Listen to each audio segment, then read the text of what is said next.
Praise the lord. సహోదరులు భక్సింగ్ గారి అనుభవములు, దేవుడు తనకు బయలుపరిచిన దైవ మర్మములు. అందుకు యేసు, పునరుద్ధానమును జీవమును నేనే. యోహాను సువార్త 11:25. యోహాను సువార్త 11:22.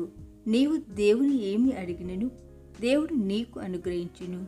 24 పునరుద్ధానమందు అతడు తిరిగి లేచునని నేనెరుగుదును అనియు మార్త ప్రభుతో అనెను.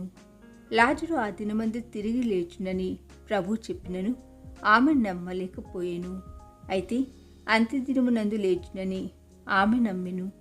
ప్రభు లాజరును లేపుటకు ముందు మార్త ఆయనతో, ప్రభువా, అతడు చనిపోయి 4 దినములైనది కనుక ఇప్పటికి వాసన కొట్టునని చెప్పెను. రాయి తీసివేయుడి అని ప్రభు వారికప్పటికే చెప్పియుండెను.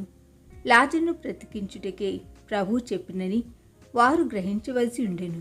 లేని ఎడల రాయి తీసివేయుడని చెప్పవలసిన కారణమేమున్నది? అయితే వారి విశ్వాసము తేటగా లేదు. మరియా మార్తలకు తన పునరుద్ధానమును రుజువుపరచుటకు ప్రభు దుఃఖకరమైన అనుభవములు వాడవలసి వచ్చెను. అనేక పర్యాయములు మన విశ్వాసం స్వంత జ్ఞానమునకు సంబంధించినది. యోహాను సువార్త 11:32 మరియా యేసునొద్దకు వచ్చి, ప్రభువా, నీవిక్కడ ఉండిన ఎడల నా సహోదరుడు చావకుండినెను. వారికి జీవము గల చురుకైన విశ్వాసము లేదు. ప్రభు లాజరును లేపినప్పుడు అతడు ప్రేత వస్త్రములు కలవాడై వెలుపలికి వచ్చెను. యోహాను సువార్త 11:44. అప్పుడు యేసు, మీరు అతని కట్లు విప్పి పోనీయుడనెను. ఇతరులు లాజరుకు సహాయం చేయవలసి ఉండెను. ఇప్పుడు లాజరులో ఒక నూతన శక్తి ప్రవేశించెను. మరియా మార్తలలో కూడా అదే శక్తి ప్రవేశించెను.